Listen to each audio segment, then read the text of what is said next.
How we doing? This is what years of extreme people pleasing had done to me. These are all the negative effects that I had dealt with. And also, this is like the stuff that I'm not really too proud to admit. I'm kind of ashamed to even make these type of videos, but I feel like many people will might relate to this. I'm not even sure about that, but I feel like there are a lot more people pleaser in this world right now than ever before, and I was one of them for sure. And these are like my embarrassing stories and how now I've dealt with quite a lot of them and how I'm still dealing with or improving some of my areas of my life. Starting from the first one, I couldn't enforce my boundaries. If my parents came in my room, I couldn't tell them no. I couldn't tell them like I wanted some privacy. You know, kids just go. I see kids, they're just straight up telling their parents like to that they need some time off, even respectfully, but they do say it. And I had just let my parents in, let anybody in my room, even if I didn't like at that time, even if I wanted some privacy at that time. You know, I'm an introvert, so my social battery tends to, you know, us introverts, our social battery really tends to like reduce when we're in social situations a lot, especially for a lot of hours for a long time. We need to recharge. We need our own room. We need our closed environment of our room, especially, and we need to log ourselves and recharge. But I couldn't say no to my parents, to anybody. If there were guests over, I used to put on an act, literally, just to entertain them when my own energy was draining.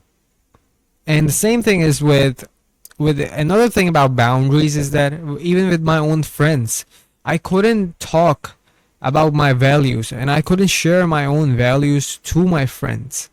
And you know, when you have certain values that okay, I'm going to this extreme, like I don't believe in listening to music. I think it ruins the frequency. It's I think it's I don't really like it. I mean, I like it, but I tend to avoid it. But when I tell my friends about this, when I told my friends that okay, let's not listen to music, they tend to like have the worst reaction, as if they were like my enemies, as if I had committed a crime or something, and I felt really bad about it. So I even stopped t- telling my values to other people, like sharing my deepest core values as a person.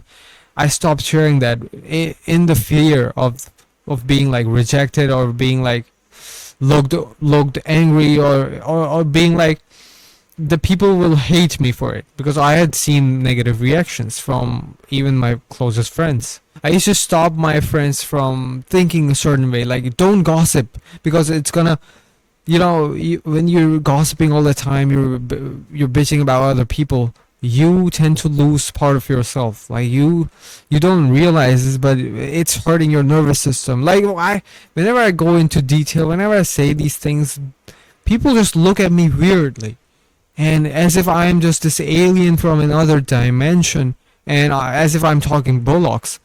When this is just what I believe in, just what I felt like whenever I've gossiped. It's as if that if I'm gossiping to my friends about somebody else, part of me just dies in the process, because it feels like wait, when they leave, I'm gonna gossip to other friend group about them, and it's just an entire chain. And I realized it when I was in a company of my friends and they were gossiping about other people, and I realized wait, when I'm gonna leave, they're gonna they're gonna bitch about me behind my back to other people.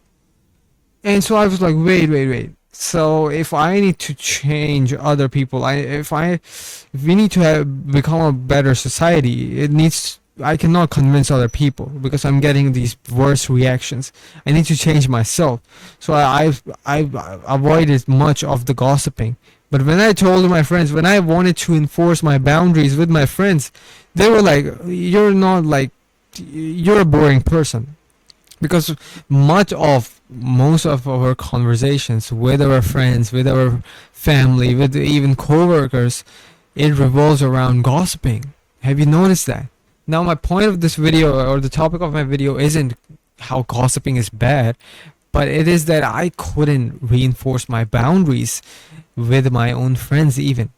And because I wasn't really standing up to my values, not even sharing my values with others, and because I wasn't sharing or reinforcing my boundaries, all of it just left me exhausted. And as if because I was turning as if I was turning against my own self in front of others. I knew I was putting on an act. I was becoming someone who I wasn't when I was in front of others. And I didn't like that about me. And it had left me drained, exhausted after social situations. And this is one of the reasons I avoided social situations for a long time. And this is one of the things that being a people pleaser had me going. The second one was that I used to put all the spotlight on other people while I was talking to them. See, being an introvert and also a people pleaser, it's a one heck of a combination. It's a deadly mixture. It's somebody, you know, it's exhausting to be like that. And I used to do something like I used to put all my spotlight, all the attention to other person. So for example, when we're in conversation, it's usually you talk about something and then I talk about something in return. Or my side of the story, your side of the story, right? But back then, I used to put 100% of attention and spotlight on other people. 100% and 0% or like 3, 4, 5% at max on my own side. So I wouldn't reveal anything about me, even when there were points like where I could interject and say something which would have like a mutual bond together that we would have, but I wouldn't say it. If there was a location like, oh yeah, I went to Dubai as well and we did this, and did you go there? I wouldn't even interject about that.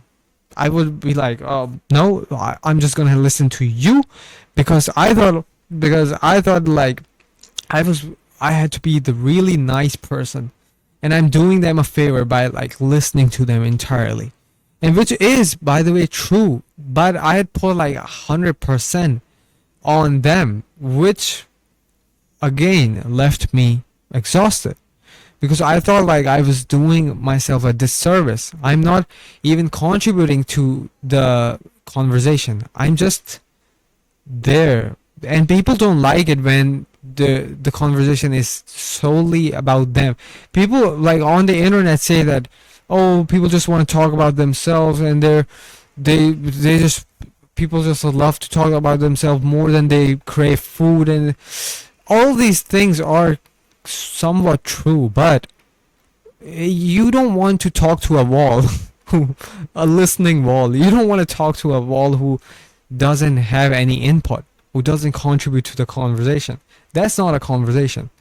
That's just a monologue that you're doing on a show with no audience, like with one audience. It's not good. People don't like it. People don't want to have a monologue. They want to have a conversation. And because a conversation is a two-way street. And when I was doing it, I realized that I was drained after all of the social interactions. And afterwards, I couldn't even function. I couldn't even contribute even 20%. Even when I wanted to force myself or do it willingly, I couldn't do it. Because the thing is, I was so drained that all of my energy was out from my cup of energy. Because, you know, you cannot pour from an empty cup. And I was an empty cup back then. I had no energy left. So what I had done to change myself is that now I still get this feeling. And I still have that voice telling me to like, oh, we're doing too much, but we're just doing 20%. I just tell myself, okay, we have to take it, we have to be interested in other people, yes, but we need to interject, we need to have our side of the story, we need others to have a backstory, to like to know that we also can relate, we have points that they can relate to. This is how a bond is formed. Like, this is not rocket science, but I had to convince myself of this because I had underwent so much of this conditioning as a people pleaser that even this thing that is super logical to anybody, even a kid understands this, but to my programming of years of programming, I couldn't get it inside of my head, and I had to literally force myself.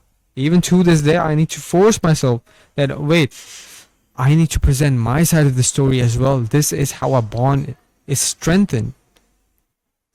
And this is what I did. Because previously, when I was a people pleaser, I couldn't even make a video with my story. I would just make like a how-to video where I wouldn't interject any of my backstory. So you wouldn't even know these tidbits, these embarrassing moments of my life, because I was like, wait, I'm oversharing. Oh, it might be too much. They might not be interested. Why would anybody be interested in my story when this is a video to like, or people are interested in themselves? So let me just make a video just stating like how to become a better, how to avoid being a people pleaser, right?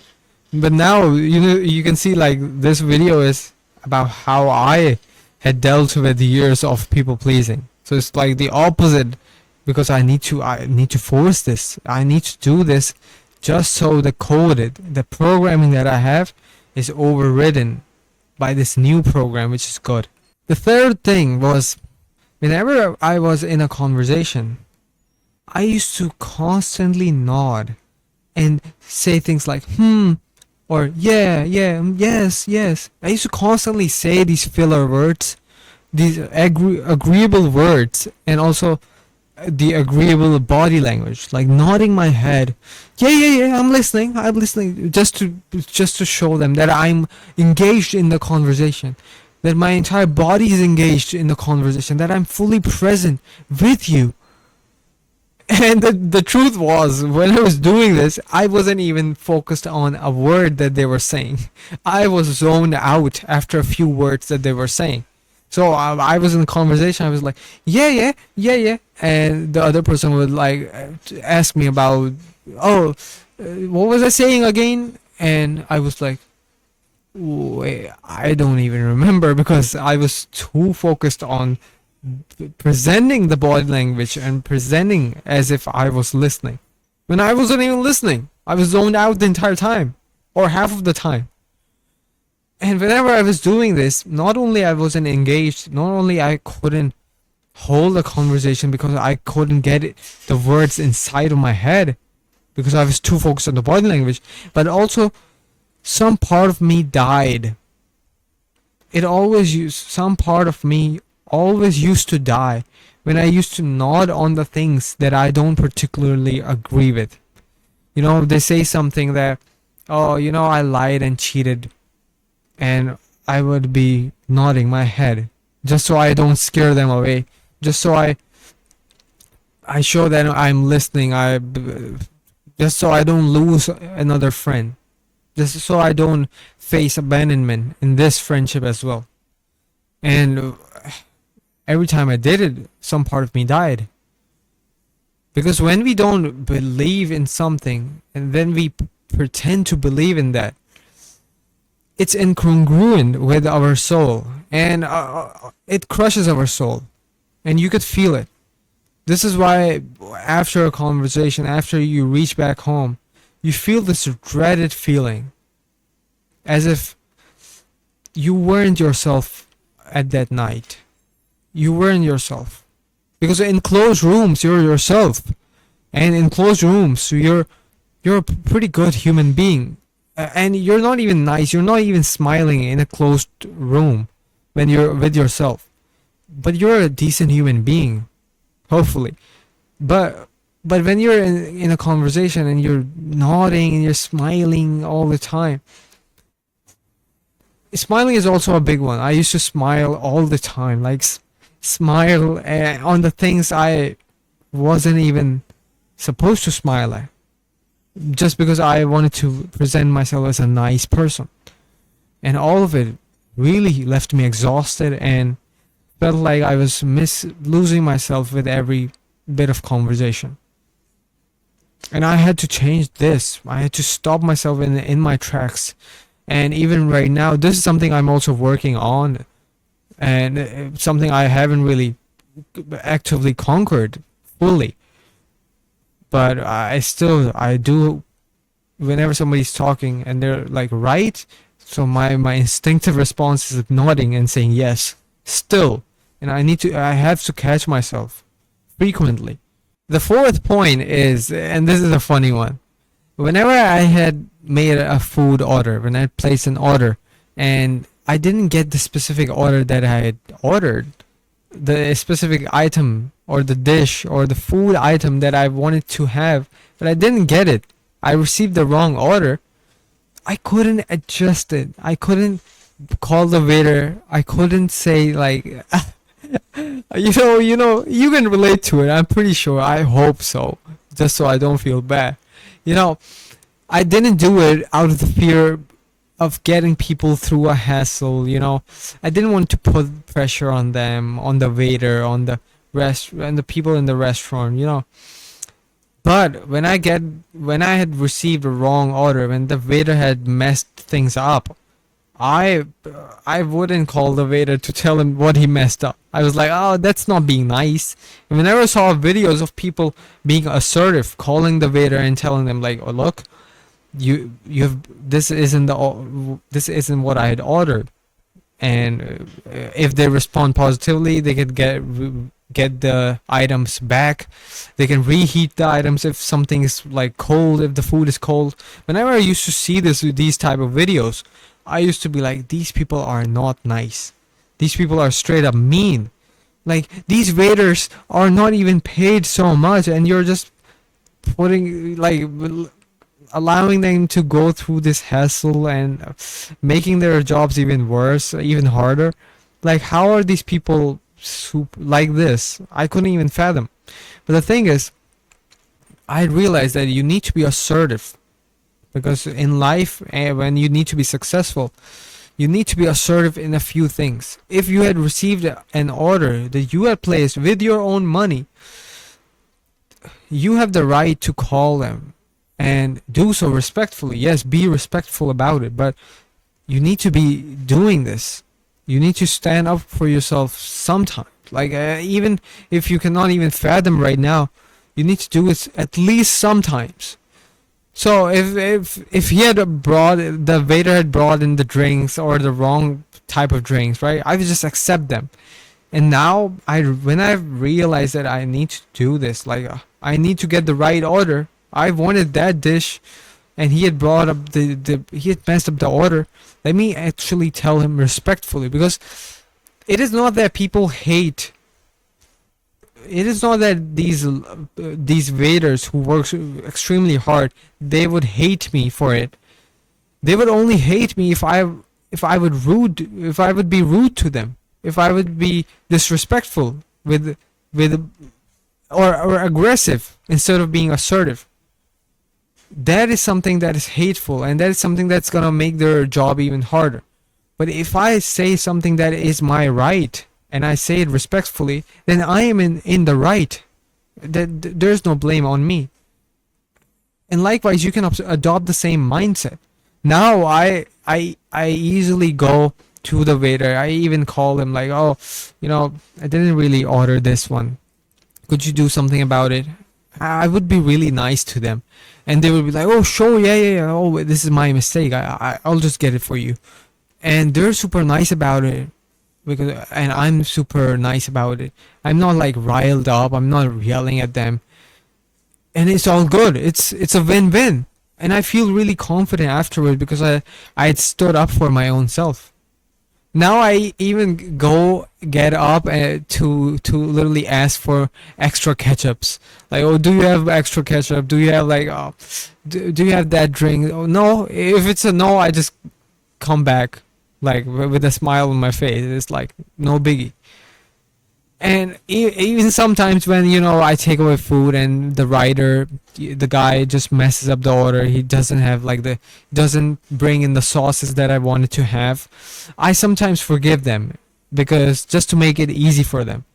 But previously I used to do it out of fear, like, oh, no, no, no, I couldn't even think about it. I'm not mean. Like I used to do it by this weird feeling of fear, but now I do it because of like out of ease for others. I wanted to make things easy for them.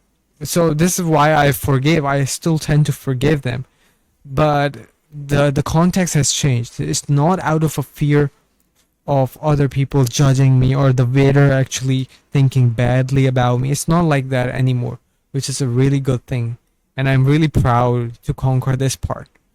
Another thing was, as a people pleaser, I could not accept gifts. I thought whenever people gave me gifts, I thought I owed them something, or I didn't even want them in the first place. Or I used to think like I need to return this as soon as I can, because I feel like I owe them something now. I feel obligated almost. And most of the time when people gave me gifts, I would just deny them. Like, oh no, it's too much. Like, I felt a really heavy pressure in getting gifts. And if you're a people pleaser, especially if you're an introvert or who is also shy, you can feel it to the core. And whenever I used to get these gifts, I felt compelled to give them something back in return, like as soon as possible. But now I realize that it's not that and being a people pleaser and getting away from it has to do a lot from psychology. Psychology had played, learning about people, learning about what actually makes people tick, has actually helped me become a better person, get away from being a people pleaser and become more confident. And I had realized that people actually like to give gifts. People actually like it because they feel like they're contributing in your life positively. They're serving you in a positive way. They don't admit it to you, they don't think it outright, but it is intrinsically, this is a feeling that human beings have. And when somebody else that we're gifting to is appreciative of our gifts and efforts, we feel like the entire hassle, the entire effort of going out, buying that gift, and gifting it to this person is fulfilled. We feel like this, we feel really fulfilled when it happens. So now I just say thank you and give them a really warm hug. Or if it's somebody who I'm not super close to, I thank them a lot. I appreciate their efforts. I appreciate them going out of the way to bring me gifts. And people actually like it whenever I show them gratitude, compared to when I was denying them that, oh, it's too much, I don't want this gift. I used to see their reaction. Like the same people. My aunt used to give me gifts, right? And whenever I used to say like, oh, no, no, no, I don't want it, like, oh, it's too much, I used to see her face, and there was like, she wanted me to have this gift. Like she really wanted to like contribute positively. She really wanted me to have the gift. Whenever I used to be in denial, or whenever it used to be like, it's too much, I saw that there wasn't any spark in her face. But now when I show appreciation, it's as if she's like looking at me. There's this spark in her face. Her eyes are lighting up. It's really fascinating that you accept, and it's super weird to even think about it. Like you accepting a gift, you would feel like, wow, you're taking something from people, and you need to be giving instead, right? And now you're taking something. How bad of you, like you're a bad person. This is what my mind used to say, like how bad of a human being can you be? You're taking, Like you haven't even asked them for anything, let alone give a gift to them, and you're taking, and you're okay with taking. But when you see that people actually love, but the thing is, people actually love when you appreciate. You're not just taking, you're giving them the gift of appreciation, which I would argue that most people tend to ignore, which is why our society is becoming this miserable place. Which is why people feel like there's this one-way connection, and there's this, they're just giving, giving, giving, and the other person isn't even reciprocating.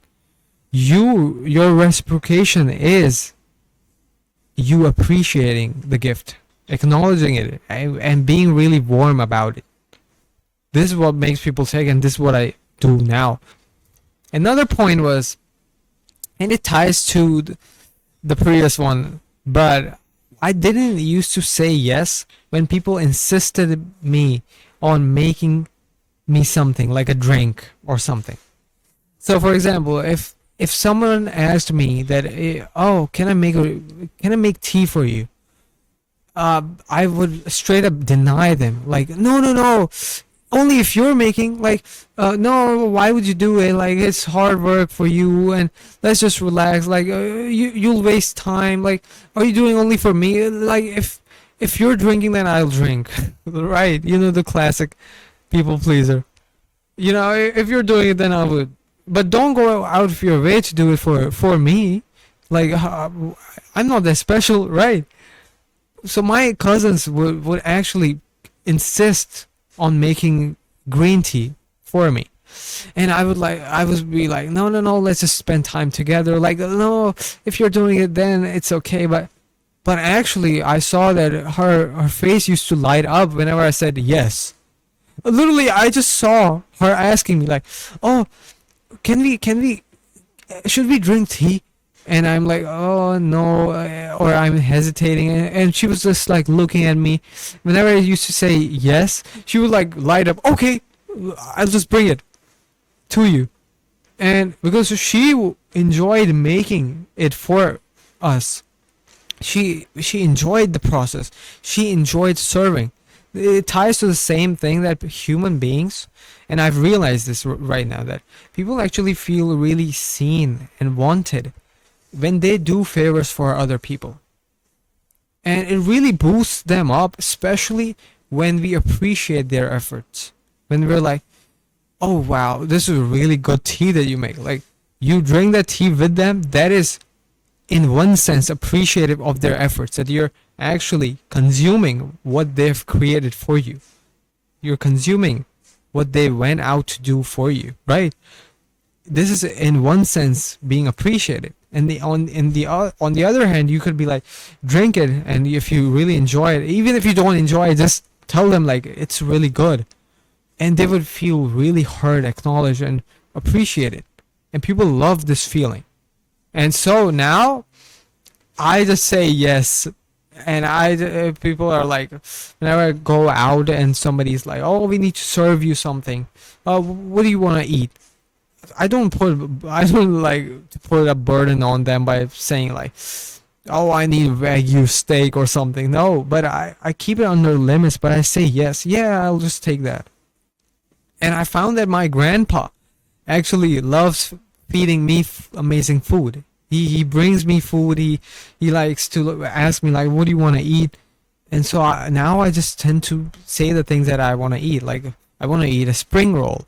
I want to eat something else. And he's like, okay, sure thing.